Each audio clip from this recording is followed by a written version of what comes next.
Bills fans, I'm not even going to attempt to lie to you. I'm not going to tell you a white lie. I'm not going to tell you a partial lie. The truth is, this is likely the worst season y'all will have in the last 5 years. Shut up, the Bills! It's a house game!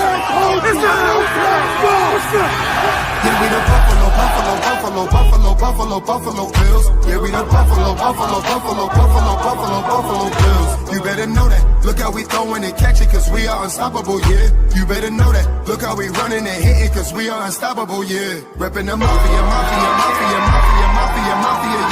Reppin' the mafia, Bills, mafia, yeah. You better know that. Look how we throwing and catching, cause we are unstoppable, yeah. You better know that. Look how we running and hitting, cause we are unstoppable, yeah. Homie, now listen, everyone play their position. Buffalo got a tradition. They say we trippin', they better get out our way. Top of the table, we flippin', we on a mission. Got an unstoppable team, continue to follow your dream by any means. Buffalo, get in the Super Bowl ring. Cause we the Buffalo Bills. Yeah, we the Buffalo Bills. You better know that. Look how we throwing and catching, cause we are unstoppable, yeah. You better know that. Look how we running and hitting, cause we are unstoppable, yeah. Reppin' the mafia, yeah. Reppin' the mafia, Bills, mafia, yeah. You better know that. Look how we throwing and catching, cause we are unstoppable, yeah. You better know that. Look how we running and hitting, cause we are unstoppable, yeah. Mafia up in your city, time to get gritty. Screaming and yelling, we bugging. Look at the red and blue. This is an MVP year for Josh Allen. As an MVP voter, I said this last week. Josh Allen, he looks like an MVP. When you vote for MVP, and I can speak for myself, I think I'm one of 50 voters, you look at a couple things. Who's the best team in football?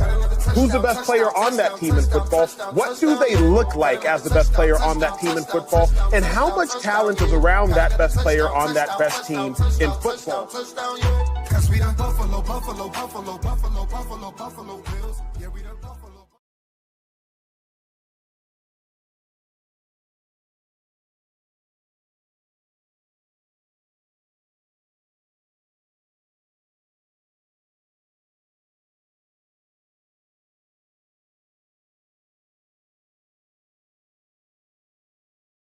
Good evening. It's Whittle 2K, Duke Champions.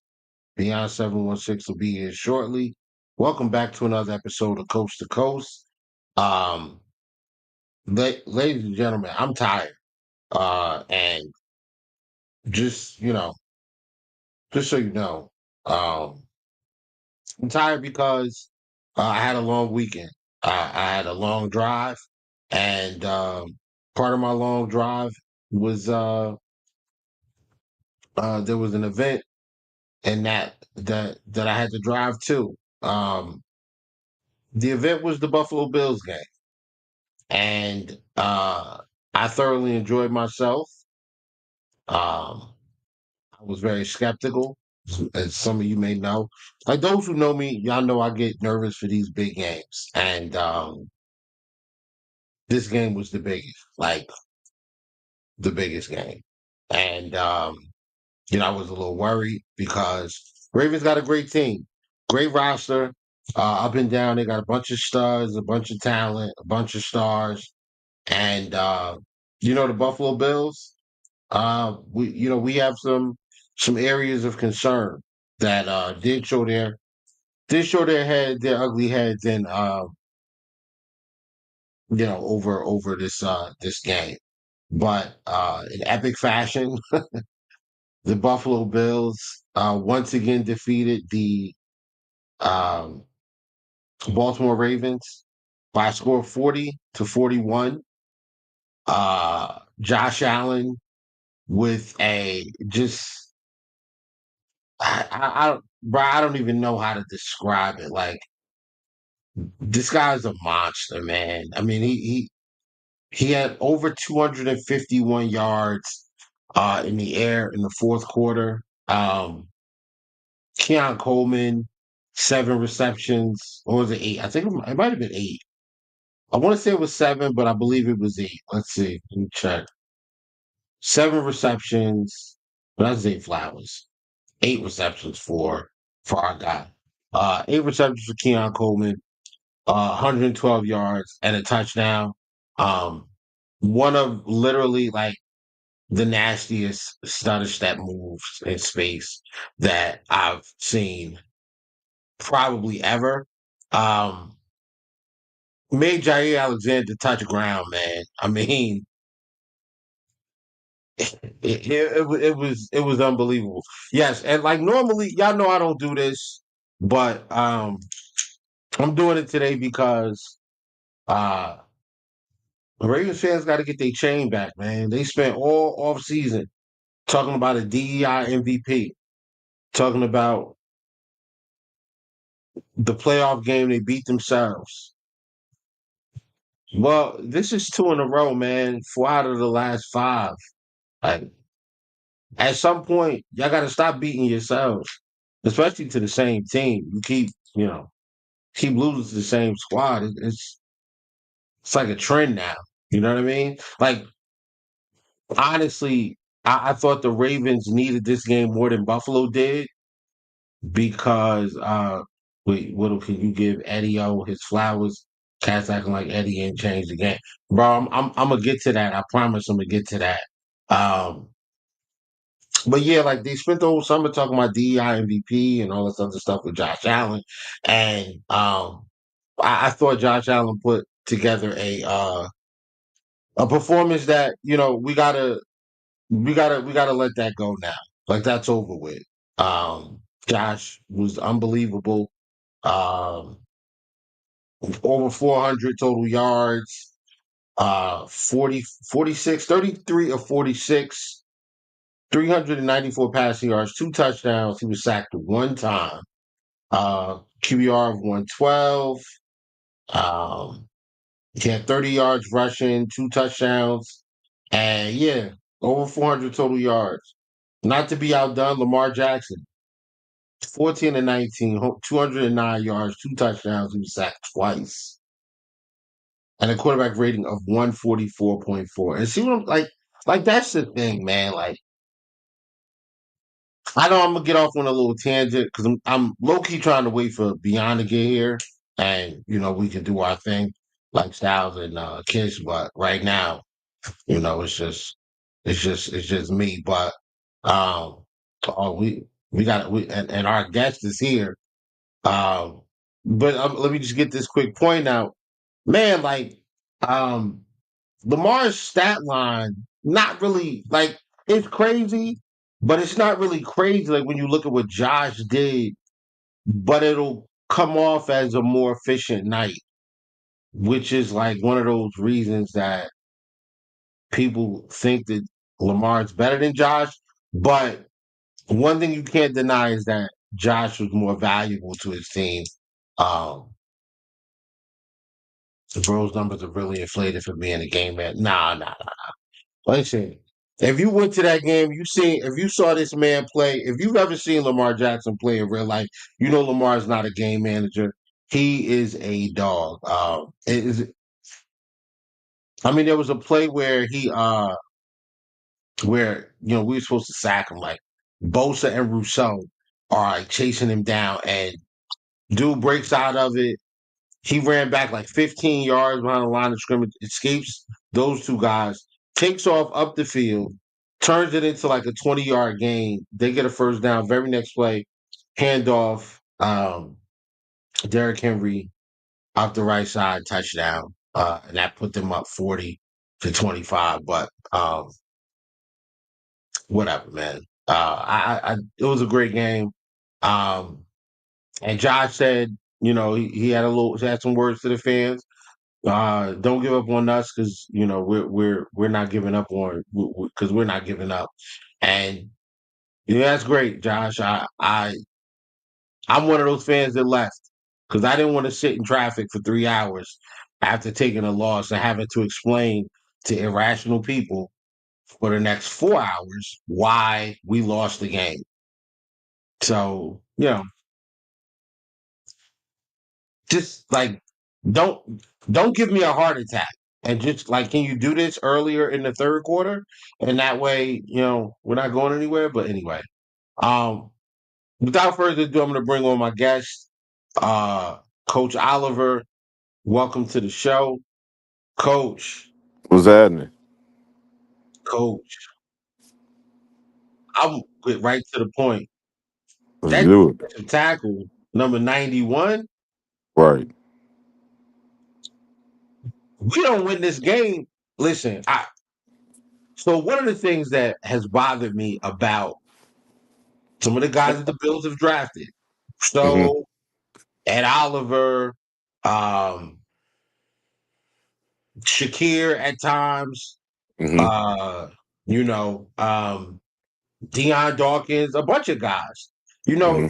Guys that we drafted and brought in to make impacts on the game when, on the football game in Mm-hmm. those crucial moments. And we just have not seen, we never, that was the thing. Like, it was always like, we got Josh Allen on the offensive side of the football, and we just Mm-hmm. don't have another impact guy to help him out. And I thought last year Cook started to assert himself as Mm-hmm. an impact player.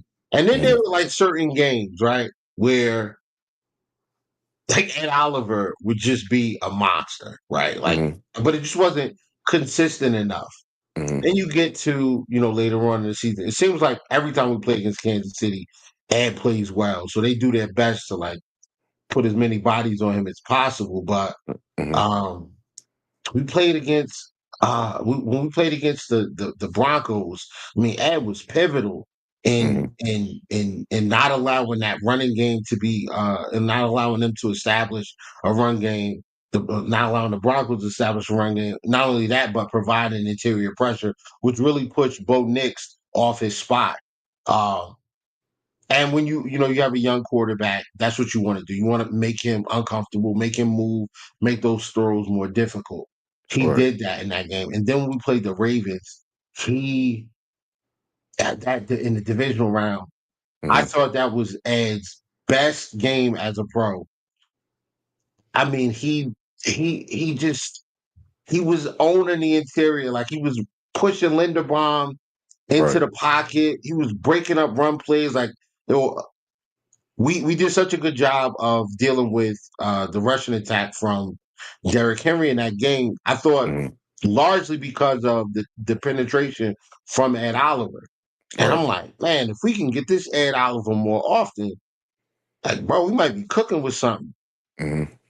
Enter Ed Oliver, week one, Sunday night football, Mm-hmm. and not all heroes wear capes. Some of them wear a jersey that says 91.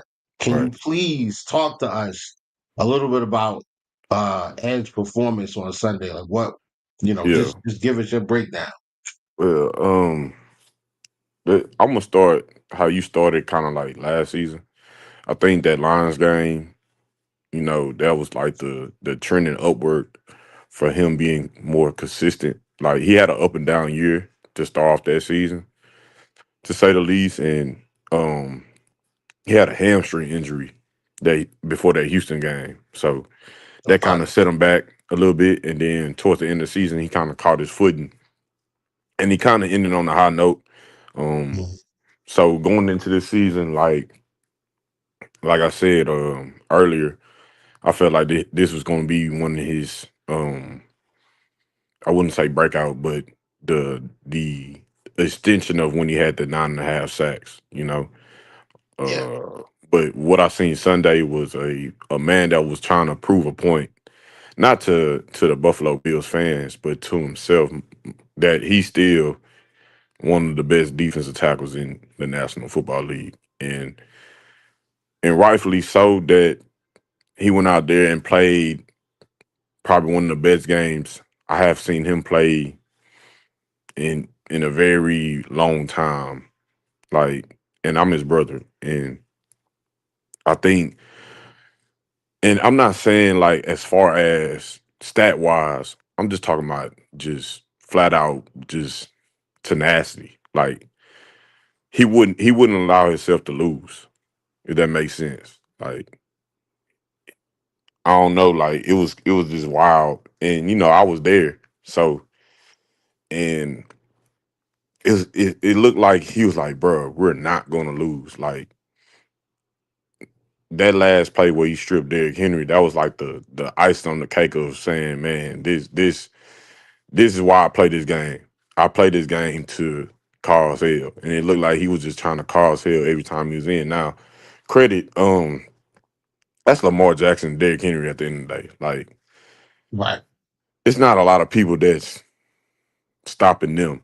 You know, I mean, of course, like we can say the Eagles, probably can, handle them in a sense, but first game of the season,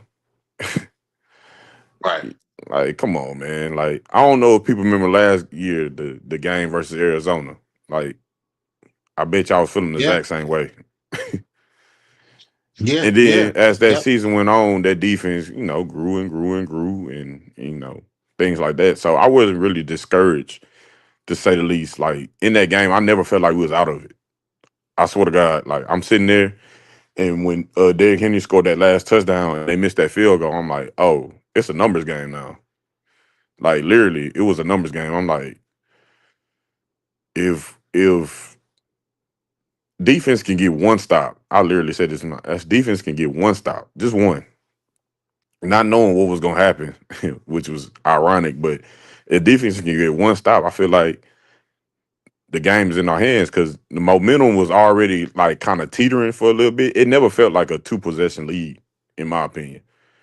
Because the way the game was going, like going into halftime 2013, I'm like, okay, cool. Like, bet, like this is where we want to be, essentially. Like it's like who gets the ball last and who can, withstand a drought. And it seemed like we withstand that drought. Like, I don't know, man. It was one of the craziest games I ever been to. Um, just watching the the guys just fly around and have fun at the end of the day. And when that Mr. Brightside came on at the end of the game, it was like a perfect situation to be in. It's like, damn, I got to watch probably one of the craziest comebacks in NFL history, regular season wise. But I think Yeah. Ed did what he was supposed to do, and as a franchise guy, he kind of needed that staple of, man, I'm gonna hold it down. So, Coach, I'm not one to sugarcoat Oh, yeah, I know. anything. When we extended Ed, I was one of the biggest critics. I'm like, bro is too small. He's Yeah, not a he doesn't have an impact. He doesn't make enough of an impact in the mhm, games consistently enough to demand long term money. Let him right. walk. We'll take the comp pick, and then we'll just go get another, defensive tackle, and we'll try to figure it out, through the draft and just build through numbers because it's not working. They Yeah, extend Ed, um, and then there were like flashes, like the first year after his extension, mhm, he came in. I believe he got hurt. I think he got hurt for part of the year, but in the playoffs he was really good. And right. then you just see it kind of materialize from here and there. And what game was it? I wish Lee Sean was on here right now because What this was a game? game. What game was that? I think we were at that game, and Ed was just like destroying everything. Oh, the Cowboys game. As Oh a matter yeah, of fact, I yeah, wasn't yeah, yeah, at that game. It was the Cowboys game, yeah. and I had a space after that game was over. Well, actually, I don't think I had it. Hmm. Somebody else had a space, but I jumped in Yeah. after the space, and I said, "You know what? So I'm gonna publicly apologize to Hmm. 91. I'm gonna publicly apologize to Ed Oliver because he carried that defense tonight. Like he was dominant. He did not allow the Dallas Cowboys to do anything consistently all night long. He was a menace. Right. And oh my God. So I, I was there and you can being there is tough because the angle isn't the same from television and you don't get Correct. to see the end zone angle and all that. Hmm. But what the play where it just felt like Ed was making his presence felt was like they had been running the ball on us consistently in the pistol, no problem. They were Right. getting displacement up front. They Mm-hmm. were getting guys to the second level. Every linebacker had a hat on them. It was tough. And Yeah. the safeties and corners had to make plays in the run game all night. But Right. this particular play, I believe it was in the third quarter. Mm-hmm. It was like Ed was shot out of a cannon, and he Right. just burst through past the offensive lineman and just grabbed Derrick Henry and just like kind of stopped him in his tracks. And it was like the movie The 300 when they formed the wall, right? And then the 300, like the Persians was coming and they started pushing the wall, and then the wall just came to a stop.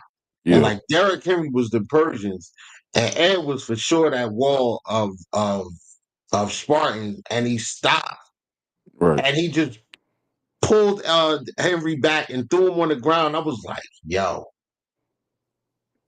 what's going on right now? Right. And from that moment on, Ed was a force in that game. Right. All the way up to this is coming out now. I don't know how true this is. You can confirm it, but I can't. Mm-hmm. Um, TJ Sanders was supposed to go in on the play where Ed took the ball Right. from Derrick Henry. Right. And Ed said no. Like he pulled TJ back. Mm-hmm. This is what is being said. This is what was on the Right. timeline of Twitter. Yeah. And pulls him out and takes his place, goes in, Mm-hmm. and while being stiff armed, puts two hands on the football, pulls the football out in the exact moment where we needed it. Right. And why that's important, why that sticks out to me is because there are pivotal points in football games. Mm-hmm. I know not one single play determines a football game. I understand that. But Right. there are pivotal plays in a football game where the momentum can be taken. And Right. that was where we took the moment, like fully took the momentum. Because even at 40-32, they still got the football. Right. And if they get any points, it's game over because now we're talking about 4 minutes left in the game. Right. So at 40-32, we need a stop, and not just a stop.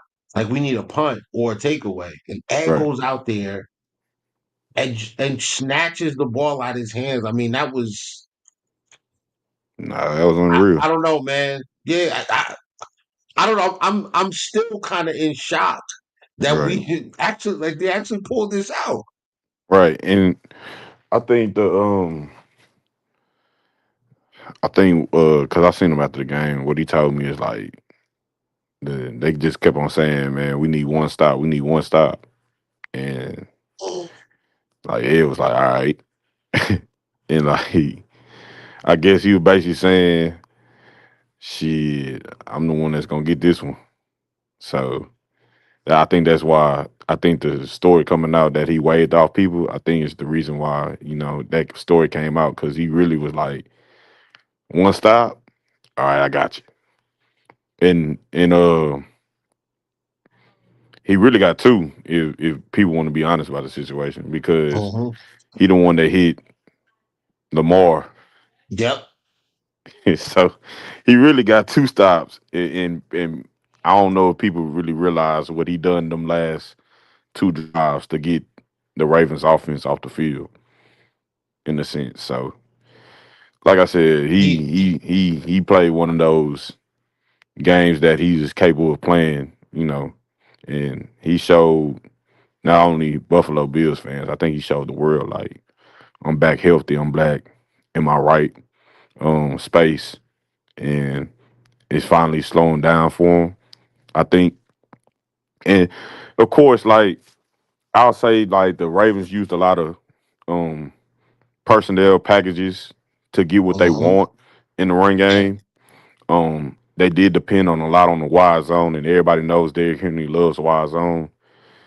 And they was running to the bubble, which means they was running to the B gap that's open. We played a 2-eye or one to that side, and I say we, I mean the Buffalo Bills, and they was essentially running away from Ed. So Ed had to chase down everything. And what's funny is that the last play that they ran where Ed stripped the ball out, they ran power. something they didn't do out of that formation in that game, and they did it. And once Ed realized that the center had to block back on, in which he is a three technique, he said, "Oh shit, I'm about to shoot this gap." And when he shot that gap and he beat the tackle that was supposed to sit, the tackle is what he's doing. He's sitting off the B gap, and then he goes back out. Well, the tackle was too slow to get there, so he just split it. He said, "Man, I got one shot," and he split it, and he got to Derrick Henry, and he stripped the ball out. So if people go back and watch that play, they can dissect it down to what the play was. Like they ran power left, but he that's a great job on him understanding the play recognition and understanding what's going on and making the play because he knew that the center has a block back on me and I'm in a three, and anybody in football knows that if a center has a block back on a three technique, half the time that's an L for the offense. So he knew that, and with him being, using his instincts and understanding the down the distance and understanding the situation, which I think um Bobby Babbage said like they was in 4-minute defense, basically. Meaning like, Yeah, man, strip at the ball, we need the ball back to give our offense extra possessions.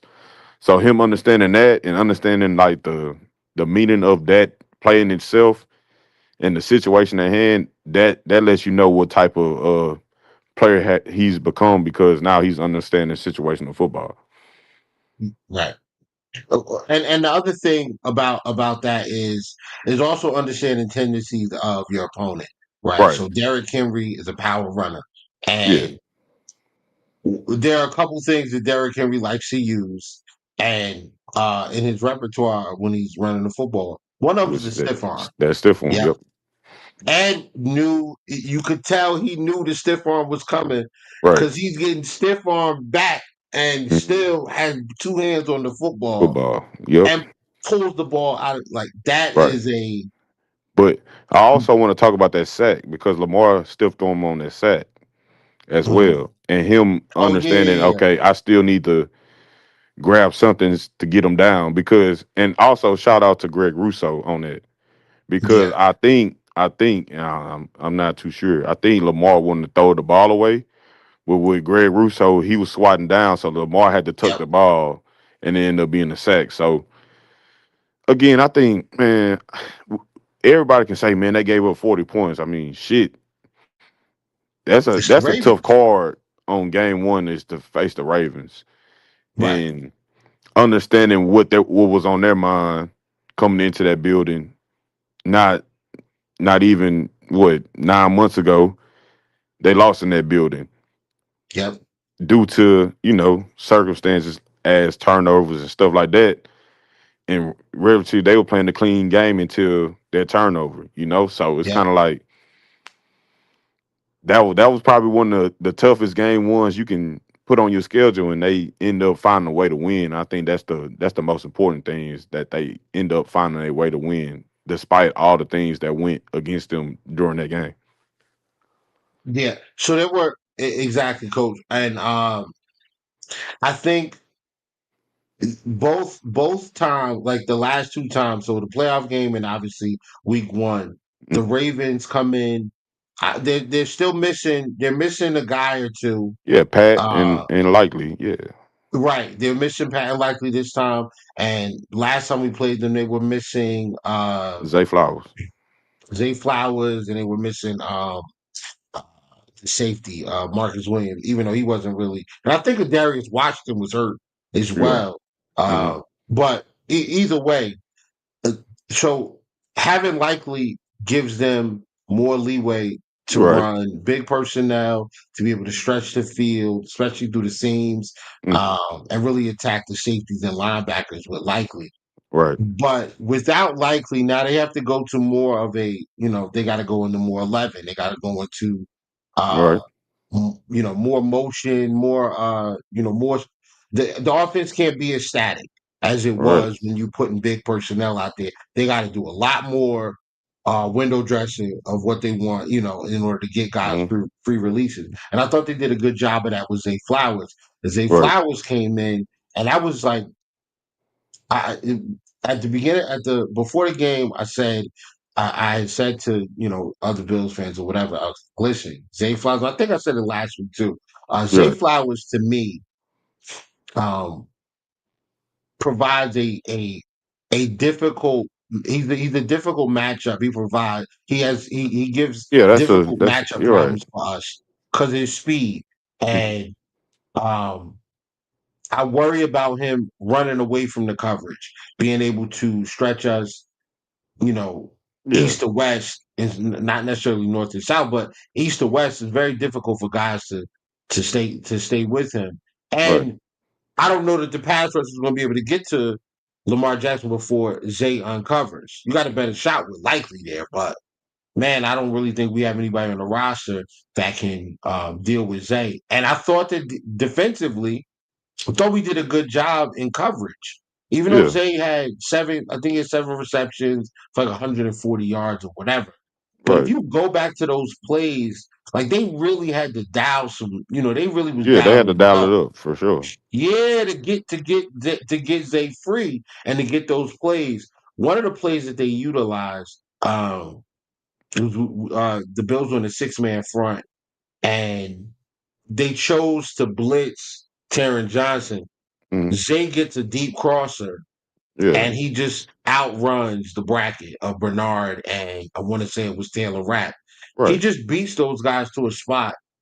Lamar hits him, some Yeah, yards after the catch, and it turns into an issue. right. I thought that play action out of the pistol where they ran the drag to Zay to the opposite side of the play, Hmm. and he was wide open because Dorian Strong had to commit to setting the edge against the run. He had to commit to stopping the run, and there was no time to communicate to Cole Bishop. You got to pick him up. Right. Cole, obviously picked it up late. Zay was open. Easy throw for Lamar. Zay's up the sideline. He's got to get chased down. And he was talking a little trash. Like, I Yeah, saw that. Like, he got to the end zone. He said, I'm here now. I'm here now. yeah. Well, now that you're here, come get your chain back, son. The Right. Bills, the Yeah, Bills it's pull it crazy. out, man. The Bills pull it out. I, now, So I'm very active on Twitter. You know that. Yeah, yeah. The My dog. listeners and the watchers right now, they know it as well. I Yeah, don't put everything on Twitter. I don't give everything on Twitter the attention yeah. The that time of day for that. sure. Yeah, I'm not gonna give it all. But this I had to. This popped up and I had to. Yeah, that play right there. Yes. Yep. This was the This was which one? Oh yeah. This is the one. That's the one you was talking about. Where Yeah, they loop. Ed crushed him. Yeah. So Right. they ran a stunt with him and Milano. Yep. Yep. Yeah, And I what stood out to me from this was what was said by who's this? Hollywood Eyes. Or Hollywood Yes. Says first, if this was any other quarterback in the league, they getting that rough in the passer call. I disagree. Questionable. Yeah, I thought it was questionable. But I mean, like, listen, it's late in the game. It's a huge game. It's Sunday Night Football. Ain't no flag coming out, dog. Like, don't even worry about that. I want to say Second, this. I think the refs did a great job with that game. I think they let them agree. play. Yep, agree. Then he said, second, Ed Oliver that night was the closest thing I've seen to Aaron Donald. And I remember when Ed was drafted, that Hmm. was like the comp. The comp was, oh, this is the next Aaron. Like he could be the Yeah, next Aaron Donald. right. I ain't saying that he's the next Aaron Donald. He's definitely Ed Oliver, but like Yeah, he looking and I real like to destructive now. I like to speak on that. That's part Okay, of it. I think the people. First of all, the structure of defense the Rams played and the Bills play are two different things. different. Yep, high Um, front, even front. Yep, so I'm gonna give y'all a little background. Ed played in a 4-3 defense in high school. Then he moved when we went to University of Houston. He played in a 3-4, 3-4. Yep, but he wasn't playing a 4-eye. like Aaron Nope. Donald. He was playing Yep. the nose. The nose. Yep. Right. So then he goes back to Buffalo, and Buffalo structure is a 4-3 structure. 4-3. Yep. Obviously, play 4-2-5 when they bring Terran Johnson in. But so the thing about it is, he always understood how to play the three technique position, and most people Mhm. don't understand that three techniques don't really get a lot of sacks. Their main thing is to push the pocket, Mhm. which I think he has done because year in and year out, for the most part, he has been one of the top 10 guys in pass rush win rate. So what the hell are we really complaining about? Yeah, the stats might not match up. Like, why is he only getting 5, or 4 or 3, and then he has 1 year where he has 9.5? Because somehow, some way, that 9.5 shit just start falling his way. Now this year, it can possibly be up to maybe 12.5, 13.5. Who knows? But he's not leaving empty handed. He's not giving y'all 0 sacks. Right. He's just taking what he can get at the end of the day. And he's still and even in run stop rates, he's been top 10 a couple times, or maybe a little bit more than that. But I think that's what he's known for, and that's what he's comfortable being. And when he has a game like this, I think y'all should understand, like, stuff was just falling his way. Yeah, And I want to speak on that what you brought up about ad sack numbers, because right, that, like, the casual NFL fan or the casual football fan, they know interceptions, sacks, fumbles, and touchdowns, touchdown. right? You're Right. right, So the year that Ed had 9.5 sacks, that was 2023. right. Now, does anybody remember who was on the team in 2023? Uh-oh. Here It's we a go. man by the name of Leonard Floyd. Leonard Mm, Floyd had 10.5 sacks. come on, speak So on it. I say that to say the reason why Ed's and sack numbers have fluctuated so much is because of the volatility and the lack of pass rush, consistent pass rush from the edge defenders.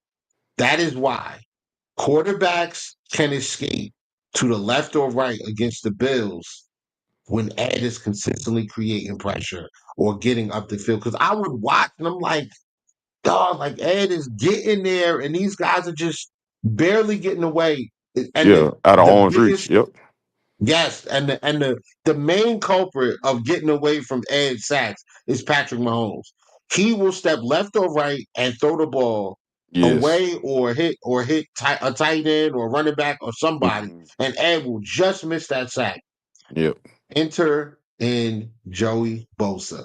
Oh, And I I can't knew you wait. was going there. I knew you. But coach, I can't wait till Michael Hoyt get back. But then I Listen. I I loved how Greg rushed this game too. Greg was, Oh oh yeah, my yeah, yeah. Yep. God. But again, when you have a Bosa on the other side, that's going to make sure that Rousseau's going to eat as well, because now you can't just say, all right, there's only really two threats, like, and this is no shot to DQ or to AJ, because I think AJ's a hell of a player. I Yeah, like AJ AJ. good, man. AJ I good. like AJ a lot. They forced AJ to change his body a couple Yeah. of times, and he's enrolled with the punches. I like how he was playing And too. yes, yes, yes. And AJ's consistent. Hmm. Every year for the last 3 years, at least 6 sacks. And he's never played more than, last year I think was the first time he played more than 40% of the snaps. Right. And he's I- putting up 6 sacks a game. Like, if he ain't the best third defensive end in the league, he definitely top five, top three. Because ain't right. nobody else putting up production like that in a reserve role. But uh with Rousseau being able to not see a double team or a Mhm. chip Yeah. every single play that the offense wants to pass. And with now Ed, with teams having to say, all right, we have to pay more attention to the edges, Mhm. Ed's going to see more one-on-ones. DQ is healthy. He's Yeah. playing. And at first, I'm watching the game and I'm like, man, DQ had to have a bad game because He didn't. why was they running the ball so much? And I went back and I looked, like I It spent was against today. our I rookies. went to work today. That it was definitely, you know, there's a conversation I'm sure that's being had. If not, if it didn't happen today, it's gonna happen tomorrow with Eh, Deion Walker about his pad level because he was Yeah, getting stood up and moved around. And but multiple I'm times, I'm a, DJ Sanders. and I, not to cut you off. You know that would I uh, wouldn't do that. But yeah, no, you good, you good, you I good. think I think we got to have some grace with them. That was their first Yeah, of time course, of against a course. elite offense at the end of the day. And Yeah. I really didn't have a problem how TJ played. I think TJ played his assignment, you know. And Yep. like with Walker, I think Walker will eventually get there. Like we got to remember what he's coming off of. He's coming off a back injury, so I think Right. he got to get his feet back on him in a live action like that. I mean, you got preseason, but that's like for the marbles, basically, like for the win or the Yeah. loss. That really counts. And I like I said, man, it's tough because we were playing a 6-1 box also. So that bubble opened up fast. It's not like he Right. could move his guy down the line of scrimmage and kind of close it off. It's more so like soon as that B gap opened, Derrick Henry took it. So Yep. I don't want to put too much on them not playing well because I don't. In my eyes, that's what the defense was schemed for. Was like, man, try to get as much bodies on the line of scrimmage and try to, you know what I'm saying, trying to close it off. But I think once, as in which I said, I don't know if you remember this, I said they're gonna be playing a lot of different uh fronts. Yep. I said this Yeah. one the Yeah. first time I was on here because hmm how we drafted. I said you're Yeah. gonna be seeing a lot of different stuff that we didn't really do last year, as far as blitzes, as far as stunts, start like things like that. I think we caught a glimpse, and now like with the rookies, I want to see how they like that second week versus the Jets. I want to see how they play versus the Jets. But go ahead, Whittle. My bad. No, no, you good, you good. So, I agree. I didn't think that Deion Walker was bad. I just thought that he had his welcome to the NFL moment Right. because those guys, like off the snap, Deion is like, I was I was the first Bills fan on Twitter to pound the table and say, number Yeah. Him. 0, Yeah. Kentucky, he got to be a Bill. That guy's got to be a Buffalo Bill. Right. I think he's the next Chris Jones. I'm not saying that he's going to be exactly the same as Chris Jones, but Mm, I think he could have that that type type of of invite. game Yeah, wrecking for sure. impact because of His the way versatility. he moves Hmm. and his size. Like those are the things you Yeah. can't teach. Nobody that big should move the way he moves. Correct. So I think he's more of a finesse rusher and a gap shooting type of passer. Like he feels more like a defensive end and a defensive in like a In nose a tackle tackle's body. body. Yeah. Yeah. Yeah. So Like I a don't two think that. gapper. He's more of a two gapper in Yes, your opinion. Yeah. absolutely. So I think the Ravens did a good job of not even giving him the opportunity to try to set something up.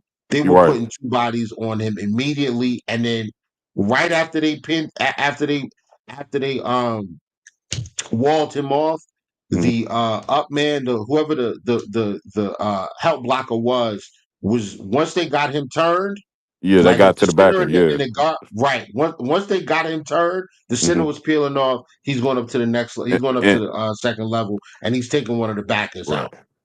And they Right. did that over and over to him. So he's got to learn how to defeat that. What he needs to do. Maybe he needs to take a step back.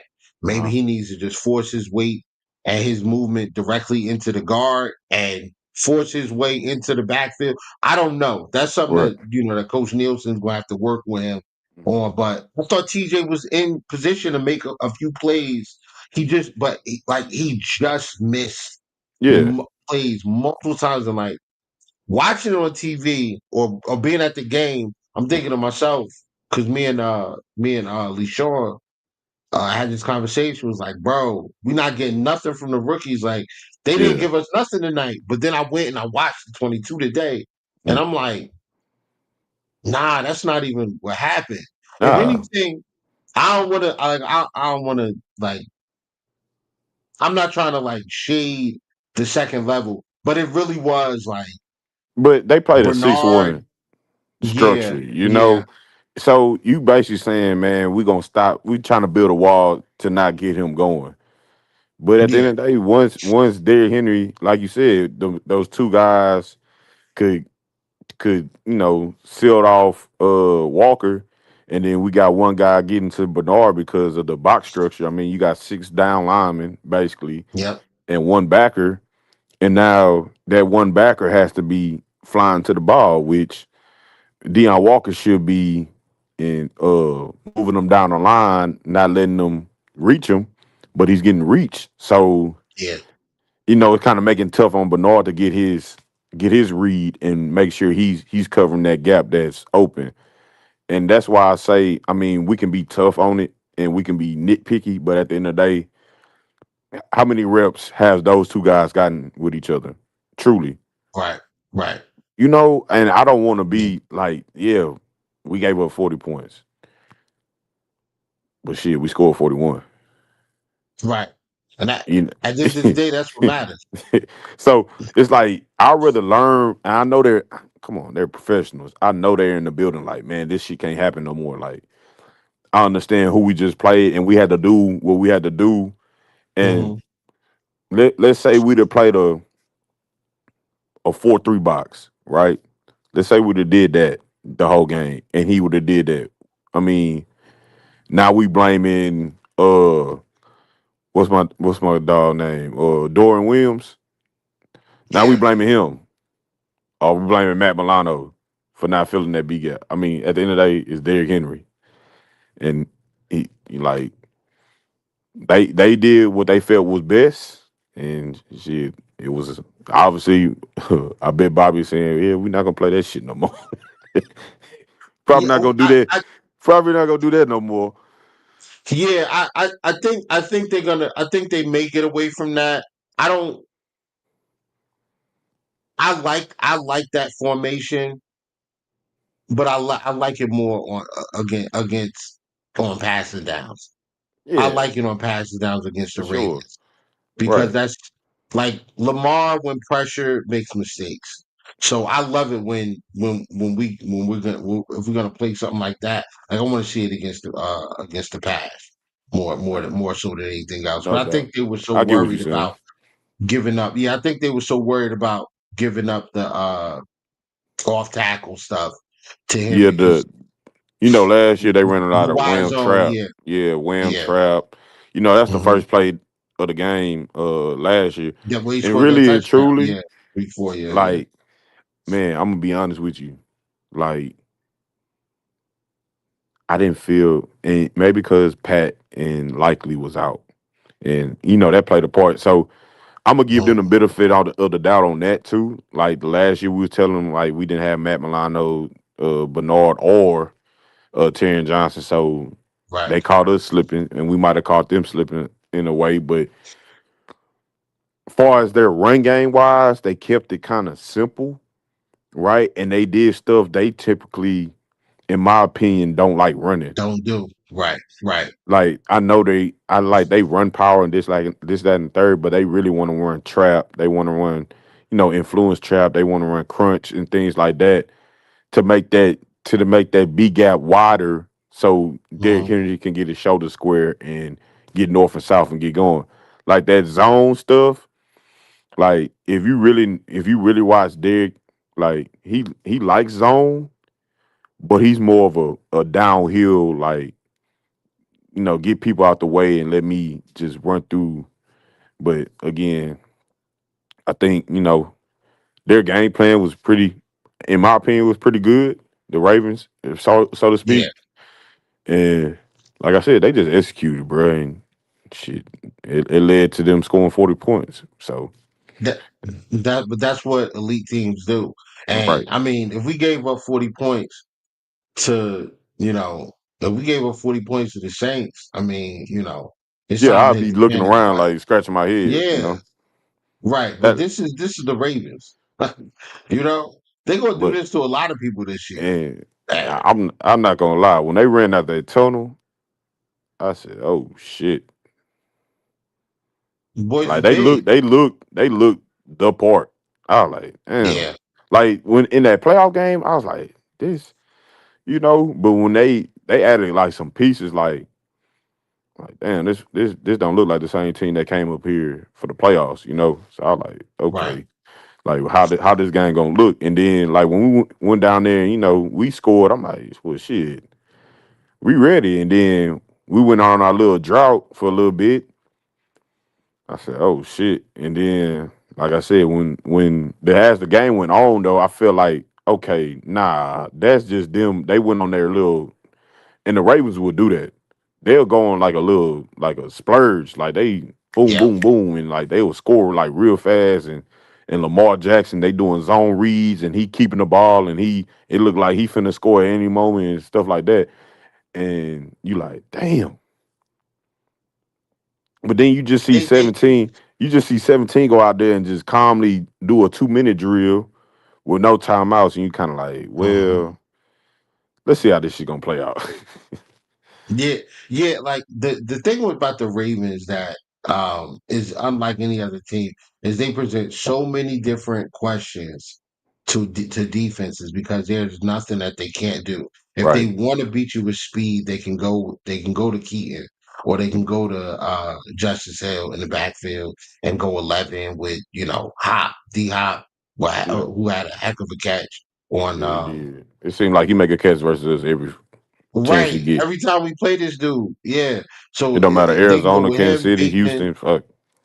Right, right, right. And I don't know why he won't sign. I don't know why he ain't signed with us. I mean, we Yeah, tried to get it's him like he twice hate already. us or something. But you know, go Bills. Maybe, man, maybe.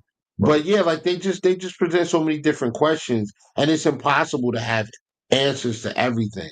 So it's I don't see a lot of teams being able to stop the Ravens. The thing is, you just got to be able to Yeah, you hang with them, gotta. and and Yeah. and and make your own luck. You know what I'm saying? Mm, And that's where Ed came in, man. So with that being said, we go to this week's game, the Jets. you're Now right. the Jets lost to the Steelers Mm, on a game winning field goal right. by Chris Boswell, Aaron Rodgers 4 touchdowns. They ran the ball very well, over 180 yards against the Pittsburgh Steelers. And the Pittsburgh Steelers, they do have TJ Watt, they got Alex Highsmith, they got Keanu Benton, Cam Hayward, a bunch of guys. They got some dogs over there. Right.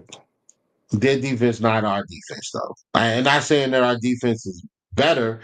I Mm, think our defense presents different challenges for offenses where the Steelers are more stout up front. They're going to beat you up. They can go downhill and really um, punish you at the point of attack physically. Whereas I think we are getting to that point, but I mm, think we're a much faster front seven right. that where we where Pittsburgh might be overly physical, Hmm. we are beating you to the spot. Right. So now, we're going to make a play before the play, Yeah. before the offense has a chance to develop that offense, that play. Right. I, Mhm. what do you see from? I don't know if you got a chance to watch their game, but Yeah, I watched it. I watched the Jets. okay. So what do you see from the Jets Mhm. versus what the Buffalo Bills are doing? And how do you see the defense responding after giving up 40 to the Ravens going into Jersey and playing the Jets? How do you see that working out? Well, I think this might seem funny. Watch this. I think Sean McDermott's gonna put the defense out on the field first. Like, Okay. um, and if they win the toss, like sometimes on the road you kind of want to take the ball and get your offense out Mhm. on the field first. I think he's gonna put the defense out on there and say, "Give me a stop," to kind of just to get that funk off of them. It's like, hey Right. man, go give me a stop. And I think from that point on, you will see the Buffalo Bills defense that we wanted to see week one. But again, that beast is a different beast than what we're gonna face this week. This beast is, can we establish ourselves as a defense and play to our defense? Because we know the Jets also, in my opinion, has one of the more like one of the top 10 defenses in the NFL, in my opinion.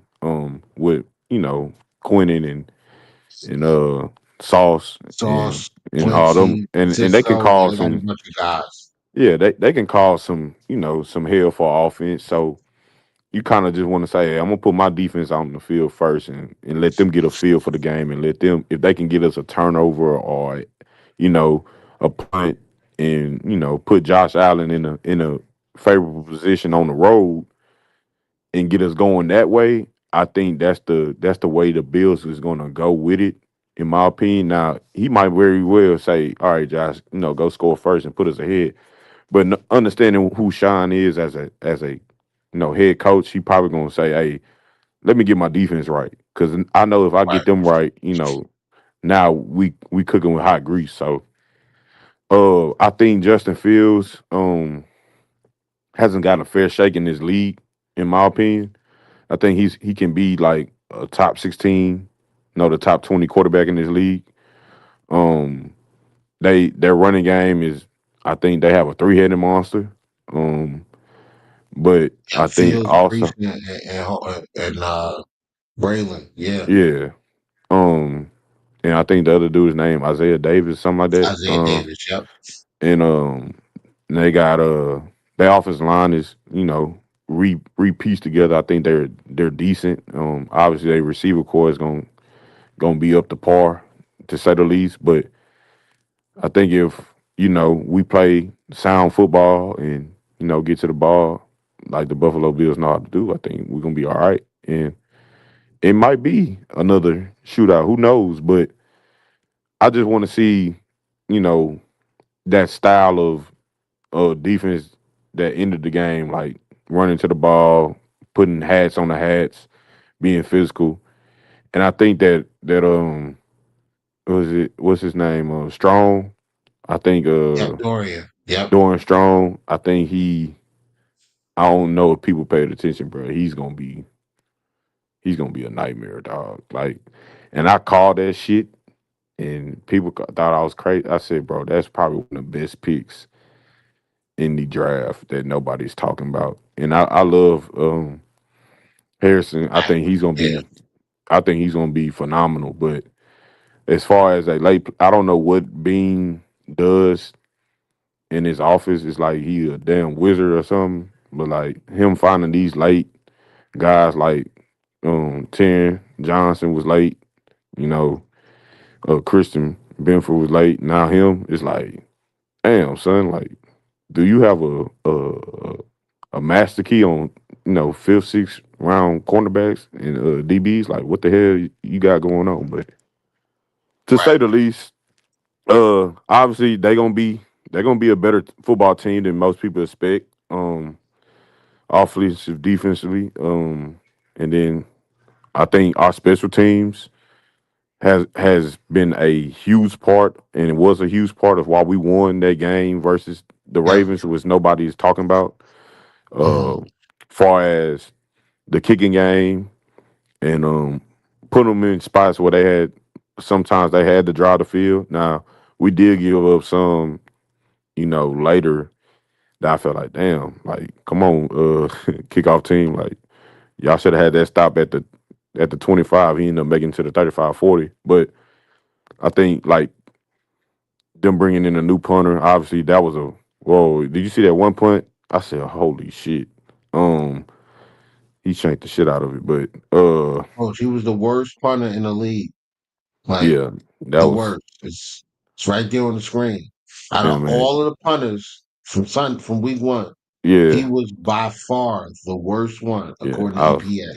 I was kind of sick watching that punt, cause I was like, oh my god. But but far as like them bringing and him coming in and doing what he did, obviously was phenomenal, but I Mhm. think that's where we're gonna have to win the game. Also, is with special teams, being that we on the road. However that game might go, I don't know what the forecast is saying for that game. Haven't really, did that because I got my own game coming up on Friday. But for the most part, like I said, man, I don't think this is the same old Jets. I think they're gonna become ready to play, having a Mhm. point to prove. But I think if we play Buffalo Bill style of football, I think we should win that game. And I'm not saying by any point deficit, I don't think it's gonna be that, but I'll be okay with a 3-point win and getting out of there. Because we all know New Jersey is a place where, in my opinion, Josh has some of his Worst game. games. Yeah, you know what I'm Yeah. saying? Yep. So I think he'll just try to put the defense out there first and try to get us comfortable and then let Josh do what he has to do and we should be all right. I agree. I agree with what you're saying. I also think that even if we don't win the toss, the coin toss, I think Aaron Glenn's going to want to put that offense out there first to Yeah, try to play from the lead because I don't think that he wants to get into a situation where you are requiring Justin Fields to beat you from the pocket. So I right, think I'm pretty sure that's what they're going to do. They're going right. to try to get the ball first and get a lead going. Uh, I have put I'm not going to say a significant amount, but I've put a little money out there Oh on man. the Buffalo Bills not giving up 20 points this Ooh. game. So Well, I guys, if hope you're that go listening, well for you.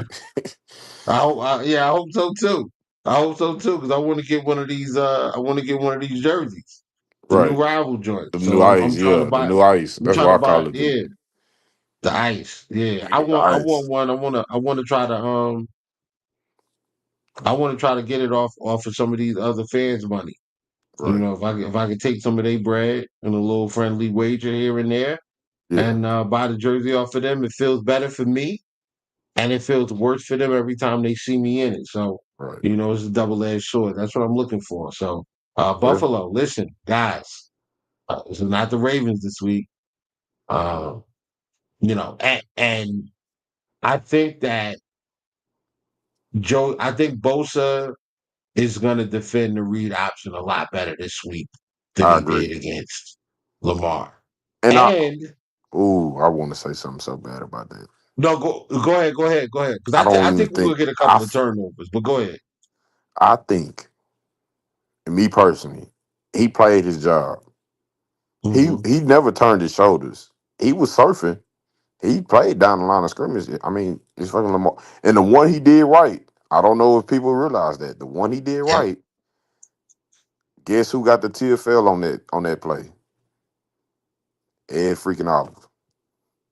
Because Lamar ran back and Ed was right Yep. there to tackle him behind the line of scrimmage. I think, like I said, it's stuff like that I think they're gonna build off of. Yeah. And yeah, he wasn't doing it all night, but the one time he did it right, it resulted into a TFL.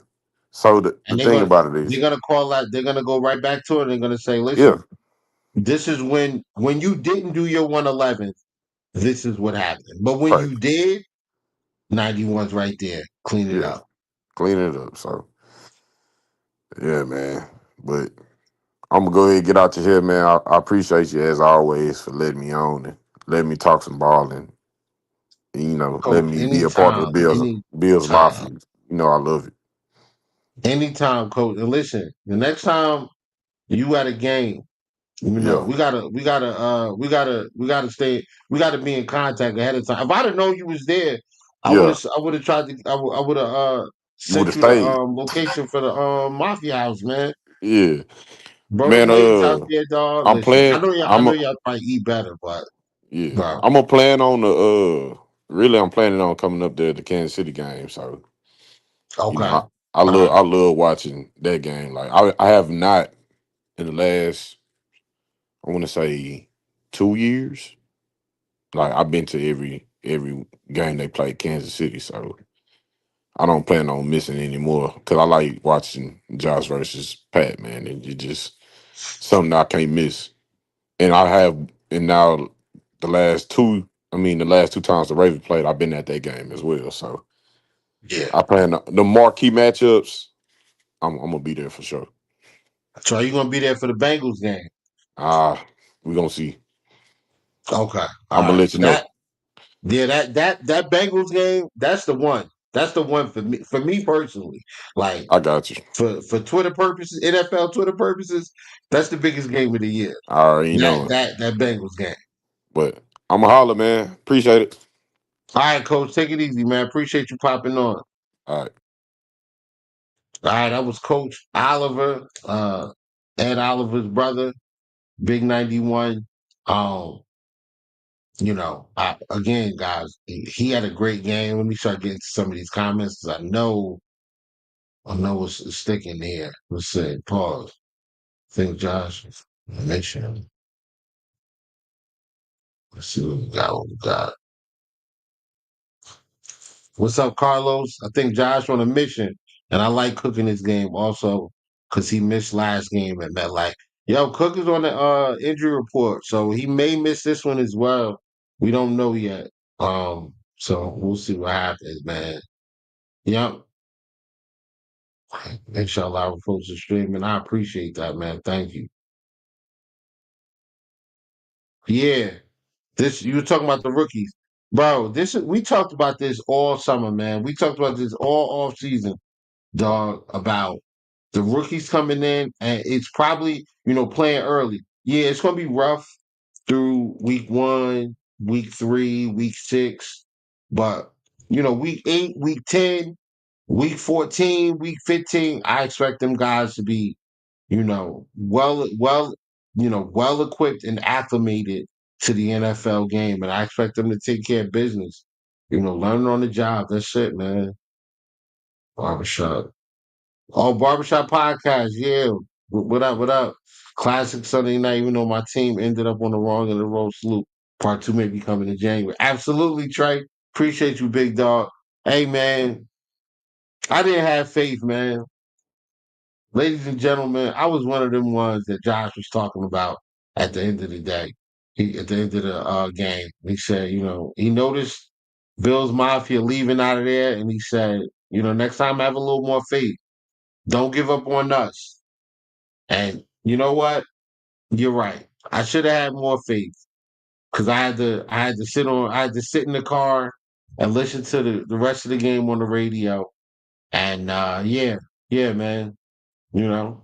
I missed the classic live, and the seats was excellent too, man. Like I'm telling you, I was sitting so close I could see the play sheet, man. All right, I could have called the audibles phone, but yeah, it was a great game, man. And again, Raven fans, I know this is tough because this is twice now that you lose a tough, tight game to the Buffalo Bills in Buffalo. And all I can tell you is, man, like we've been there, over and over and over with Kansas City. It's the same thing over and over and over. So I get it. But in my opinion,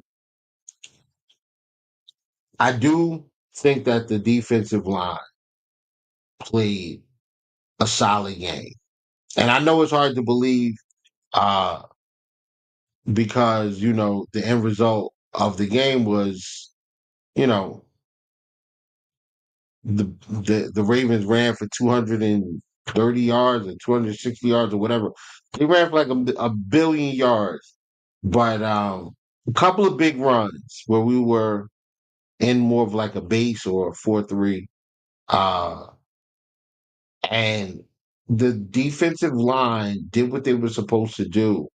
And I just thought that the backers did not do a good job um,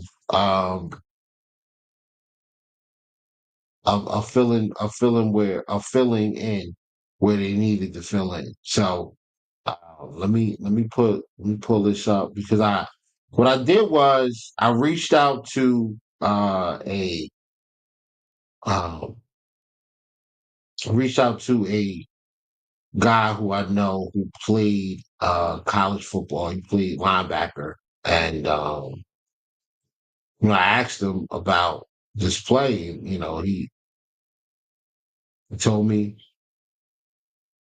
"Was it too big?" To pause, right? Wow. All right. So for whatever reason, I have to format it or whatever to get on here, but I can also pull it up from NFL Pro. But we'll do that. And why not do it now? Why not do it now?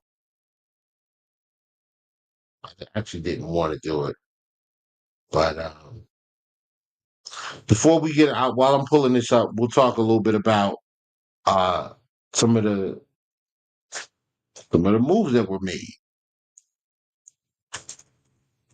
The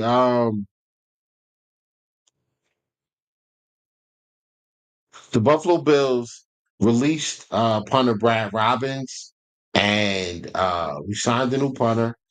Let me make sure I get this guy's name correct. 1 second.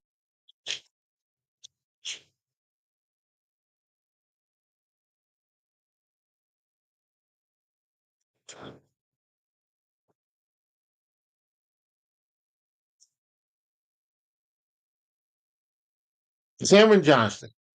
Sorry, guys. I had to look it up.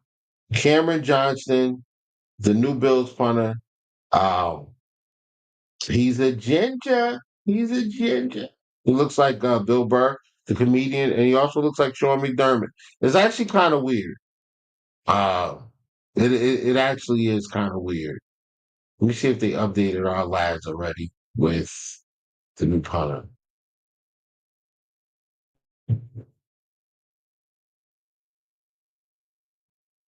Oh, they did. Wow. Yeah. All right, he's in here.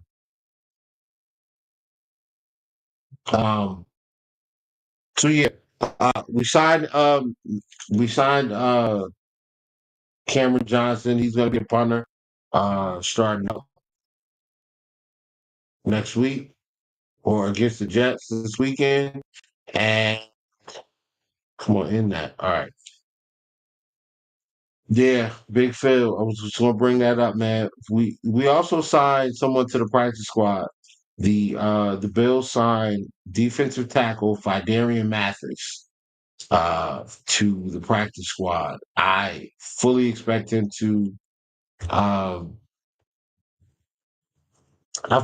him to be a project this year and potentially make a push on making a roster next year as the pairing with Ed Oliver, Sanders, and Deion Walker. Uh, I'm the thing about Fidarian Mathis, 6'4", 315 pounds. He plays everywhere, right? In Alabama, they played him at nose tackle. They played him at three tech. They played him at on the edge at five. Um, he's even got some reps where he's in a 4-eye position. He's got reps where he's lined up, at the 7 over the tight end. It's a lot, but he's going to be. I think he's going to be a good addition to the practice squad.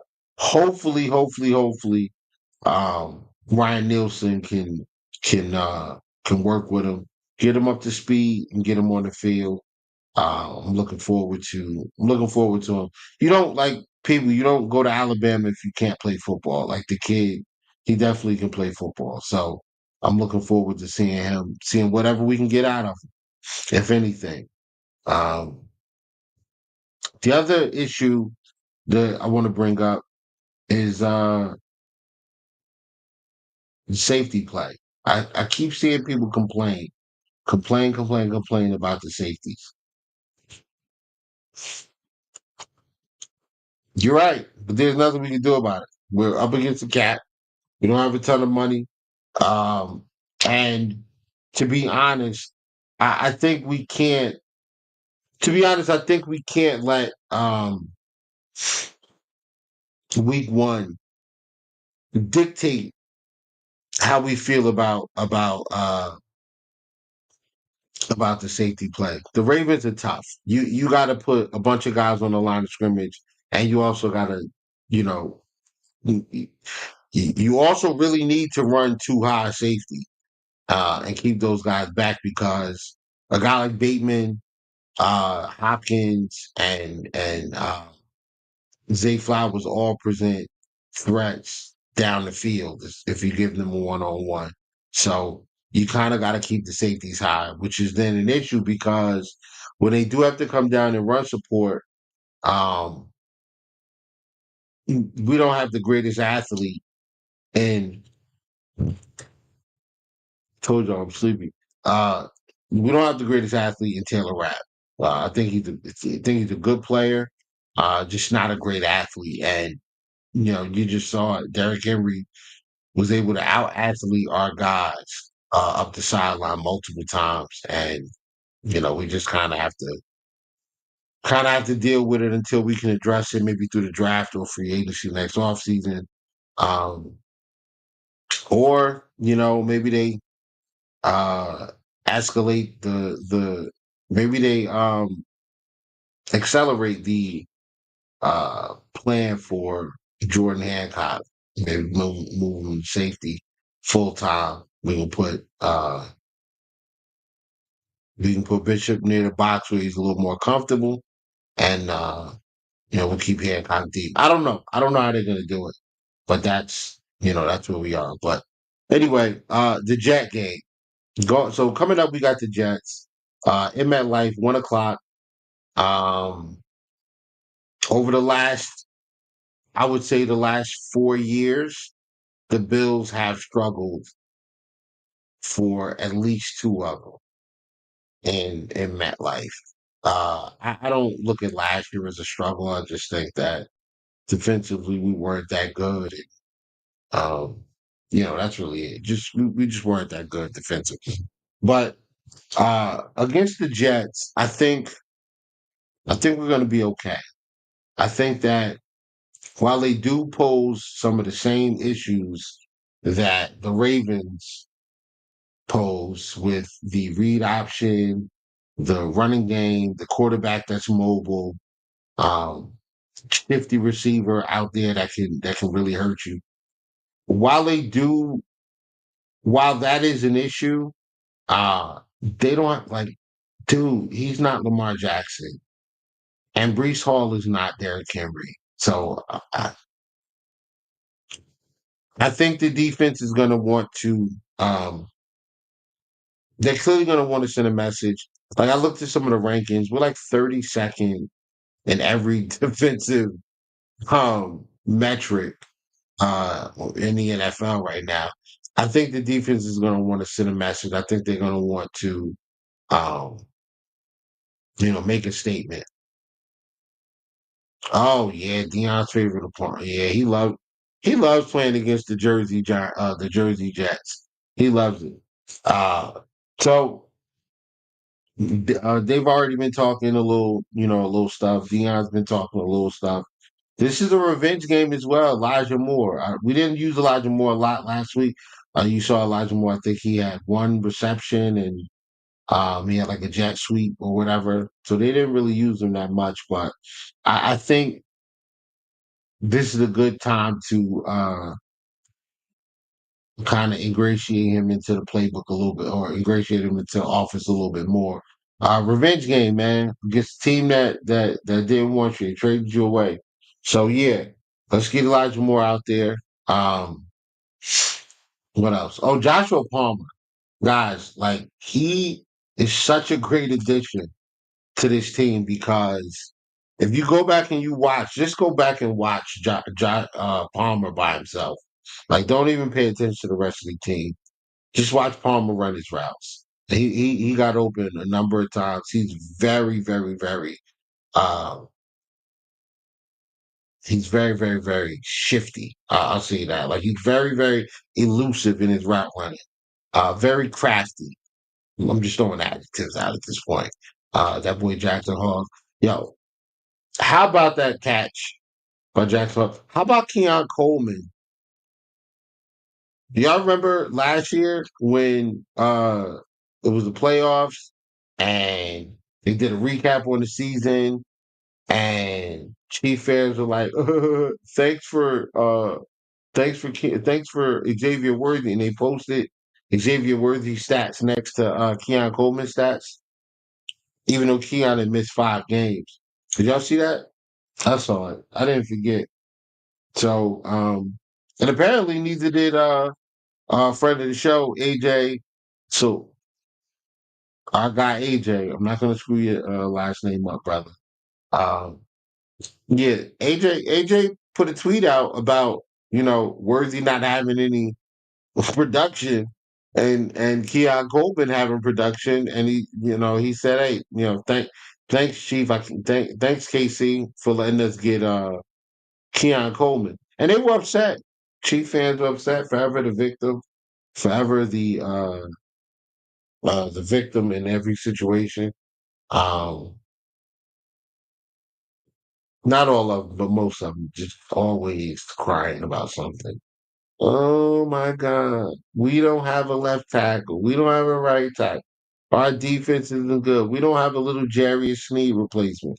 Blah, blah, blah, blah, blah, blah. You Chiefers don't understand. We don't care. Okay. We are happy to see you guys struggling right now. They're on one, started off the season losing to the Chargers in Brazil or wherever they was playing. And they got the Eagles on Sunday. They say teams that lose their first 2 games, the odds are against them in making the playoffs. So, but we're gonna see. We're gonna see. Yeah, yeah. I see it, Ahmad. 8 catches, 112 yards, and a touchdown. Keon Coleman. He could have had 2 if he would have stayed on his feet and walked into the end zone, but he did the right thing. The Chiefs seriously could be 3-5 or 4-4 when we play them. Bro, I know, man. Like, hold on, let me take this off.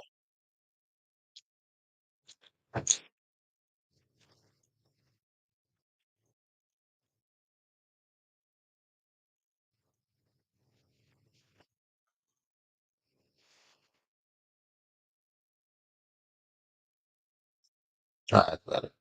Um, yeah, the Chiefs could be 3-5 or 4-4 when we play 'em. I mean, that would be tragic because teams that start off 0-2, the odds of them making the playoffs significantly dip. Um, can you join the podcast? Yeah, RJ, of course, man. Come on. When you want to join, RJ? You want to come on right now? Let me know. Um, yeah, I don't know. Like I so and I know this is not a Chiefs podcast, but we're gonna talk a little bit about some of the other teams that we consistently deal with. So real quick about that game, um, about the game against the Chargers. I think they built a game plan centered around Xavier Worthy, and when Xavier Worthy went out, they could not recover in time. And, and when I say that, I don't mean like they weren't able to be productive. I just think the offensive game plan was kind of centered around doing things with Worthy. Without him there, you don't have another guy with that same skill set. I know Tyquan Thornton is really fast, and he had a big catch in that game as well downfield. He's not the same athlete as Xavier Worthy. So some of the stuff you do with X, you can only do with him. So, I just think they ran into a situation where they did not have a game plan that did that. Um, I'm trying to take this down, cuz there we go. I just think they didn't have a game plan that was a. I don't think they had anything they could do without Worthy there. I think they centered their game plan around him. So at that point, you're just trying to figure it out and make adjustments on the fly. Defensively, they're struggling at corner. Um, I like the kid Noah Williams that they drafted, but he's a little too handy. He gets penalties and things like that. So they don't really want to play him. Play him. Right tackle, Juwan Taylor. He's still getting false starts. He's never fixed that. Um, and then they just drafted like a left tackle or whatever. We'll see how good he is. But yeah, the Chiefs will be fine. Anybody thinking the Chiefs won't be fine, you're drunk. They're gonna be all right. Clyde Mahomes off script and using his legs while Hollywood showed up after a drop. Yeah, yeah. Hollywood did show up. But again, man, the Chiefs will be fine. They have the Eagles, Ravens. They have the Eagles, Ravens, Lions, Jags, Raiders, Commanders, and Giants. Oh my God.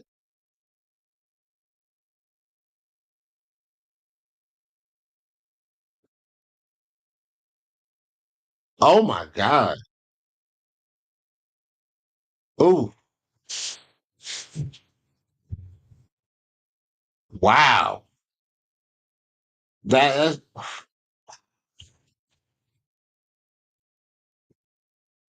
they could really lose to the Eagles, Ravens, and Lions. I mean, the Lions didn't play well, bro. The Lions didn't. I don't think the Lions are terrible, but I think they still got to figure things out. I don't know if they figure it out in another 2 weeks, bro. They could lose to the Eagles. They could lose to the Ravens. They could lose to the Raiders.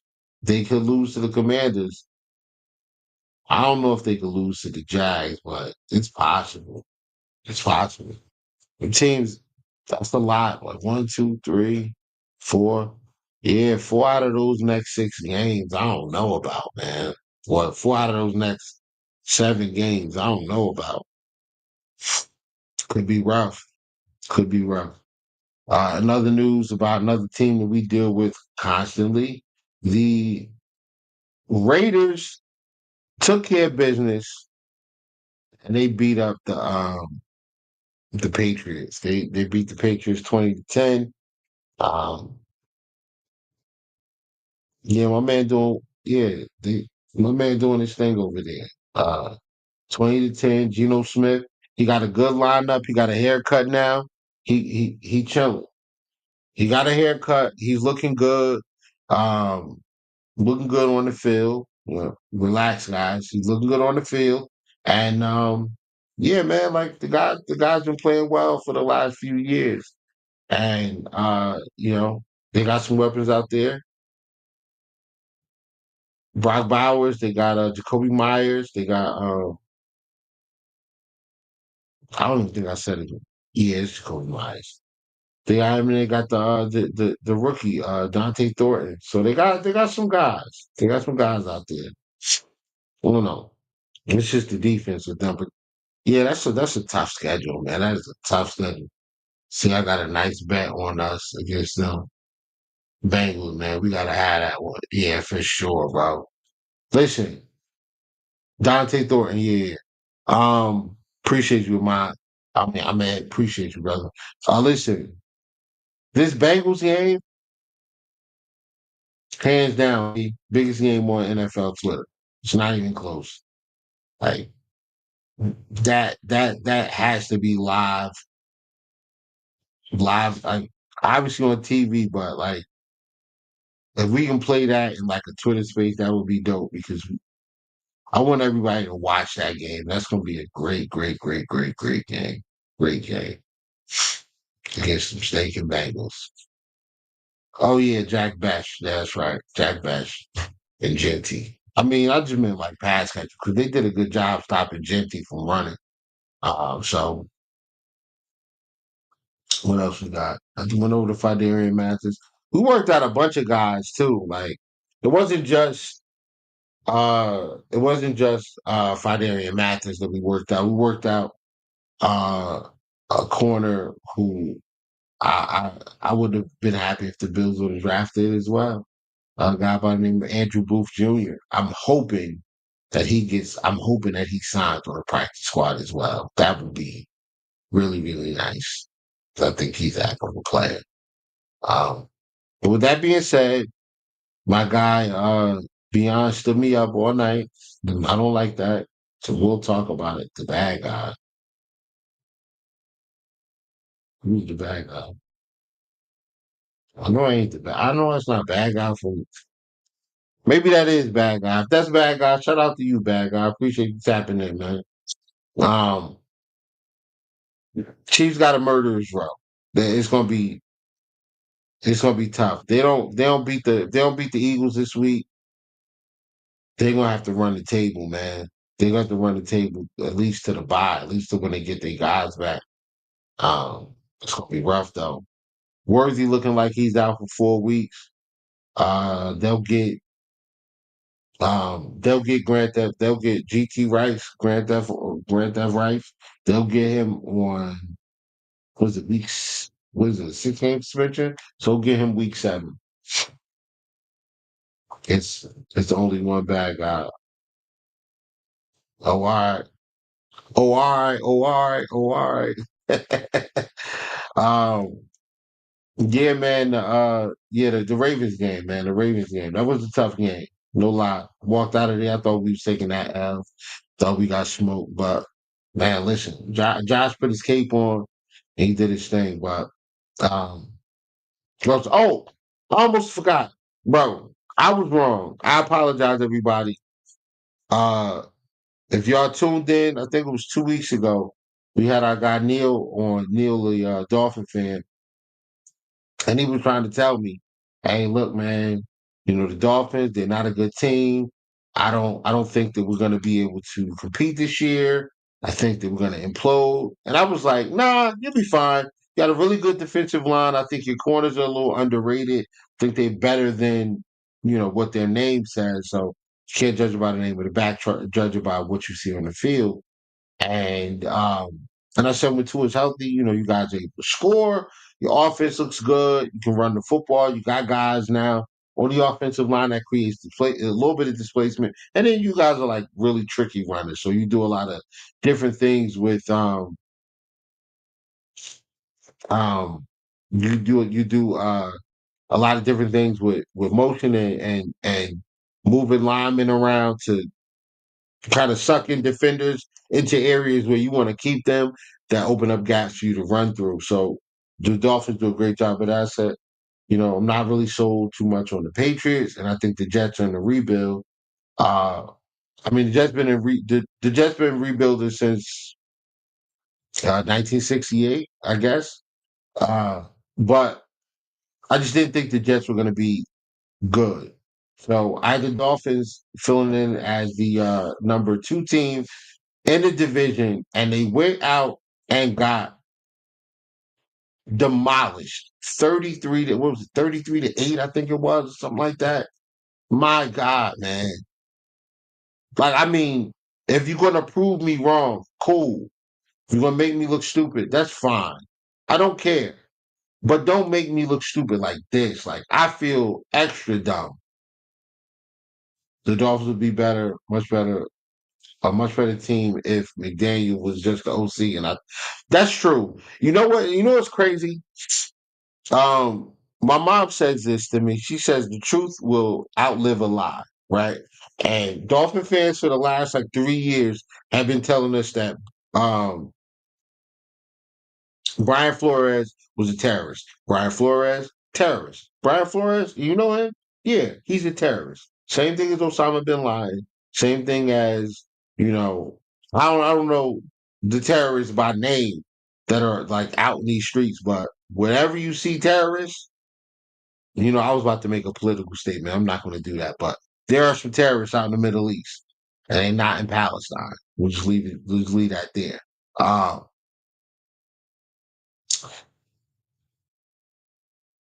Now they're saying that Brian Flores was right. Two is not it. He's not the guy. Duh. Uh, and unfortunately for them, they paid him already. Tyreek Hill looks unhappy. Um, the offense couldn't get out of its own way. It is what it is. So I don't know who's gonna finish second in the division. I don't know. I also don't care because I don't think any of them are going to the playoffs. I think the Patriots can still do it. They got a young quarterback. They got a good head coach. Um, as he gets better over time, more experience, more reps, offensive line improves, he will. I think he'll settle in. He'll play better. They'll win some games, and they'll be fine. They'll be fine. What else? Who else we got there? That's it. That's it. Uh, off the week 2. I appreciate everybody tapping in.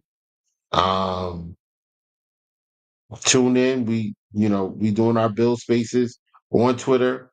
You can follow me at Whittle2K on Twitter. I'm also on Instagram. I don't really do anything on Instagram, but um, we're gonna work on that. We're gonna try to get more content through the Coast to Coast Twitter account and Coast to Coast Instagram account and things like that. We're gonna try to get on that, guys. I got a kid in college. Give me some grace. I gotta, tomorrow. Um, I gotta make her and her roommate some baked ziti, bring it to the dorm so they don't starve. So give me a little grace, guys. My esteemed co-host Beyond 716. I believe he's out of the country right now. I think he's in like Ireland right now or somewhere. I think he's out of town, but I'm sure he'll be back next week. Next week we'll be celebrating a Jets win. I don't know. Eh, Do me a favor, folks. All of y'all that are watching right now, please, if you give me a score prediction, we'll post the score predictions, and then we can come back to it later and see who was right and who was wrong. I'm gonna go first. I got the Bills putting up 34 points, and I got the Jets putting up 16. Now, my original prediction was 27-16, but today some Jet fans pissed me off, so I'm taking an additional 7 points and adding it to the Buffalo Bills' final score, 34-16, Buffalo. Any other comments? Let's get them in now. And while we're waiting, we got one. 42-23. Now, listen, Steve, I like this, but if the Jets score 20 or more, I lose my money. So I really don't want that to happen. I need the Jets to score under 20 so I can win these bets. And 31-13, my man, Chris. Yeah, there we go. 31-13. I feel that. I think that's highly possible. And I will win my money. I will win that money if I did that. So if we were able to do that. So that would be perfect. Keep them coming, guys. While you do that, uh, where is it? Yeah, let's do this.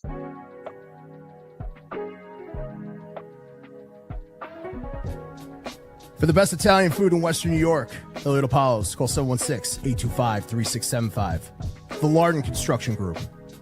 Fubo TV, the official streaming service of Do Champions. FanDuel, the official sportsbook of Do Champions. For all your summertime needs, beauty pools, as well as kayak pools.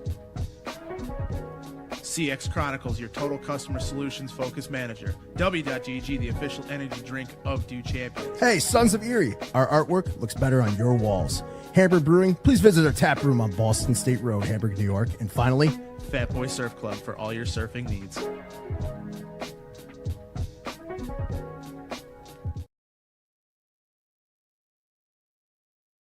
Little, I lost my money Sunday. If Coleman scores on that last drive, I'm fine. Oh, gosh. Steve, I know you thought he was going to score on that last. Oh, man. I'm sorry, brother. I'm sorry, man. I'm sorry. Wow, 5 to 1,500. That you would have been lit. I'm mad. 27-12. I like that. What you talking about? All four, just 4 field goals? They're not even gonna get in the end zone. Here we go, Tiffany. You being difficult now. Tiffany, you're supposed to be on my side. 30-24. You guys can't get 20 points. I'm gonna lose my money, but that's all right. 30-24 by Tiffany and Bad Guy. Bad Guy's got 24-18, so that's a close one. The last two, y'all got us in a barn burner with them. They got us in a barn burner with them. I don't think so. I think this game. I think I had Coach Oliver on earlier and scoring on me. Yeah. No, I had a Coach Oliver on earlier. And we were talking about the Jets game, and I do agree that the Bills will get their defense on the field first. I think it's in the best interest of everybody if the Jets start first. They get a chance to score first. They can play from the lead and not really have to worry about um, trying to keep up with the Bills and scoring, playing from behind or whatever. Uh, that you can run the football, you can do all these different things. You just keep the playbook open. Um, I think this is where the defense does step up. I do think that they're going to be a little more aggressive, especially up front. Uh, I know that the Jets' offensive line played well last week, for the most part, 30-16. Folk, Nick Folks gonna miss 2 field goals. I don't think Nick Folk is the kicker still. He might be. I could be wrong. But yeah, we'll take that. We'll take that. Listen, ladies and gentlemen, anything under 20, it works. It works. Under 20, I win. Um, what was my train of thought? Yeah, so I think the Bills will be a little more aggressive. I think they will be more aggressive up front. Bosa, Daquan Jones, Deion Walker, all of those guys. I think they'll be a little more aggressive up front in trying to disrupt whatever the Jets are trying to run um, offensively. So I want to believe that with them playing more physical, it's going to force the Jets into some mistakes. I'm hoping for penalties. I'm hoping for uh, quick pressures, rush throws, tip balls, interceptions, things like that. I would like the Bills to grab. I would like the Bills to take the ball away at least, I'm not even gonna say two, at least 3 times. I think if we get 3 turnovers from them, we blow them out. And that's what I want to happen. This is the last one before we get up out of here. Aaron Rodgers had the day he had. JA17 might throw 6 touchdowns. Now, when I said this earlier, and Jeff fans told me I was being disrespectful. I appreciate you, Steve. You validated me. With that being said, folks, thank you again. I'm going to try to catch a little more sleep. Still, kind of in the drag from the activities this weekend. Shout out to whoever made those wings at the Mafia House. Fam, yeah, like they were on point, bro. And I'm not even like a spicy food type of guy, but like those wings were crazy. So, shout out to everybody, man. Appreciate y'all. Do good, be good. God bless and go Bills. We'll see y'all later, man. Thank you for tuning in.